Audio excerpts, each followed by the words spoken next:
Hello everyone, my name is Nguyen from Monday E-commerce class by Ms. Nguyen. And in this video, I'm going to present about a topic, are big tech firms getting too big? My presentation is divided into two main parts, about a summary of the case, and then I will answer 4 questions from that.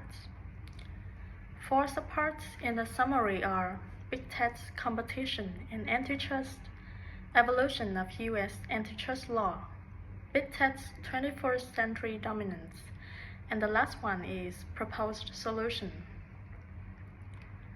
Coming with the first part, big tech companies like Amazon, Google, and Facebook dominate key aspects of our online lives. Critics argue that these firms use the market power to eliminate competition, stifle innovation, and monopolize sectors by buying competitors or using anti-competitive practices. They claim that these companies' strategies harm smaller firms and startups, but regulators have struggled to address this issue effectively. This situation can be understood by looking back at the history of U.S. antitrust laws, which were designed to protect competition and prevent monopolies. So before mentioning about the 21st context, let's dive into the evolution of U.S. antitrust laws. Historically, the Sherman Antitrust Act and subsequent legislation were created to ensure fair competition and prevent the abuse of market power. Early cases like the Standard Oil case in 1911 highlighted the danger of vertical integration and predatory pricing. In the mid-20th century, natural monopolies like utilities were allowed to exist due to the high capital cost, but were heavily regulated. However, started in the 1960s, antitrust thinking shifted to prioritize economic efficiency over protecting competition, which allowed some monopolies to exist if they provide benefits like a lower price.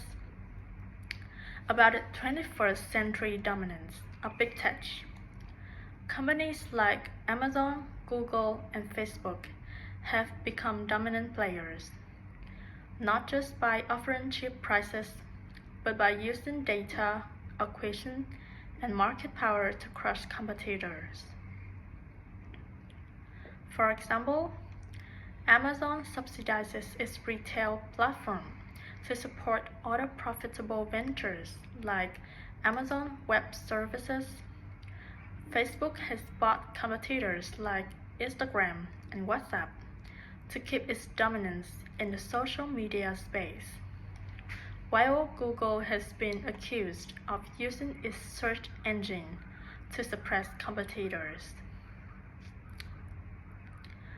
Some argue that these firms' market share is too large and that new antitrust laws are necessary to protect competition. Potential solutions include stricter merger reviews, breaking up big tech into smaller companies, and following the European approach, which focuses not just on consumer prices, but also on preventing anti-competitive behaviors. So that's some main points I have summarized from the case study. So now let's continue with the next part. Now let's continue with the question and answer session from the case study I summarized above. The first question, which is, how does the first era of antitrust thinking from 1890 to 1950s differ from the second era? The first era focused on preventing monopolistic behaviors that stifled competition, such as vertical integration, predatory pricing, and discriminatory pricing. It aimed to break up firms that use their power to control markets and restrict competition.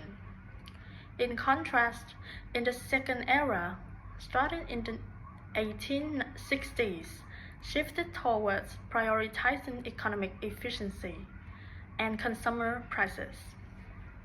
Courts and policymakers become less concerned with the concentration of economic power and more focused on the belief that larger firms could be more efficient and deliver lower prices to consumers.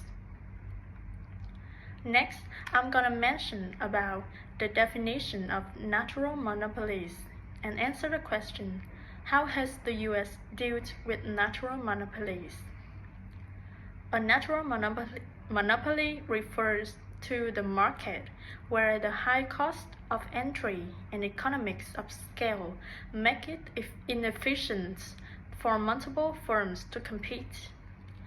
For example, utilities like water and electricity, where a single provider is more efficient than several.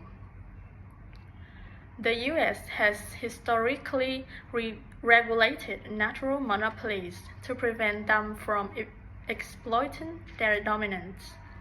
For example, AT&T was once the sole provider of telephone service, but antitrust laws broke it up in the 1980s to encourage competition.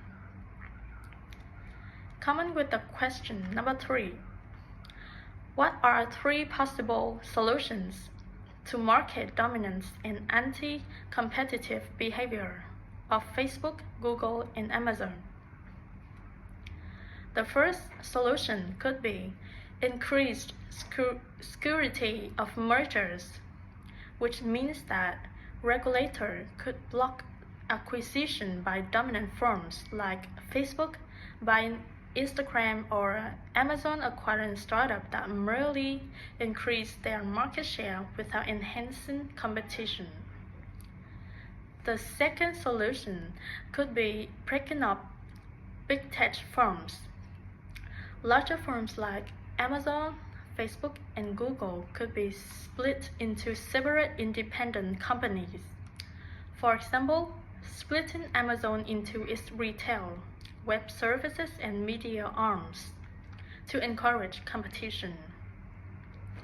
And the last solution is stronger regulatory oversight. By using an European-style regulatory model, the US could impose fines and force companies to restructure their operations to prevent anti-competitive practices, such as Google prioritizing its own products over competitors.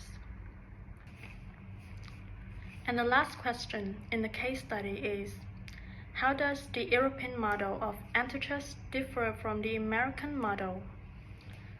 The European model of antitrust focuses on broader competition concerns, including market entry and the ability for new firms to compete. It views the concentration of market power as harmful to innovation and competition. Even if consumer prices are low, for example, the EU has fined Google for favoring its own services in search results. In contrast, the US traditionally focuses more narrowly on consumer prices and economic efficiency, often allowing firms to grow as long as they don't raise prices or reduce consumer welfare directly. So that is the end of my video presentation, and here are some references that I used for my question and answer sessions. Thank you all for listening. Thank you all for spending time listening to me. It's my honor to receive your comments. Goodbye.